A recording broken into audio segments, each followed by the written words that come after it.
সকলকে জয় যিশু প্রভু ধন্যবাদ করি। আসুন আজের বাক্য থেকে দেখে নিই গীত সংগীতা তার 34 অধ্যায় 18 পদে প্রভু বলছে, সদাপ্রভু ভগ্ন চিত্তদের নিকটবর্তী, তিনি চূর্ণ মনাদের পরিত্রাণ করেন। তো এই বাক্য থেকে আমরা যদি দেখি যে সদাপ্রভু আমাদের নিকটবর্তী। আর কখন নিকটবর্তী? যখন আমরা ভেঙে পড়ি।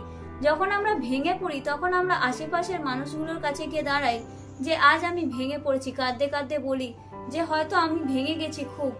তো সেই ভাঙা অবস্থায় হয়তো তারা আপনাকে সান্ত্বনা দিচ্ছে বা তারা আপনাকে কিছু বলেছে, কিন্তু আপনার ভালো লাগছে, নাও লাগতে পারে সেই কথাগুলো। কিন্তু যখন আপনি ঈশ্বরের কাছে গিয়ে নিজেকে ভাঙবেন আর বলবেন, ঈশ্বর আমি সম্পূর্ণ ভেঙে গেছি, আজ হয়তো আমার কোথাও যাওয়ার জায়গা নেই, তুমি আমাকে ধরো, তখন তিনি সেটাই বলছেন নেক্সট লাইনে, যে তিনি চূর্ণ মনাদের নিকটবর্তী।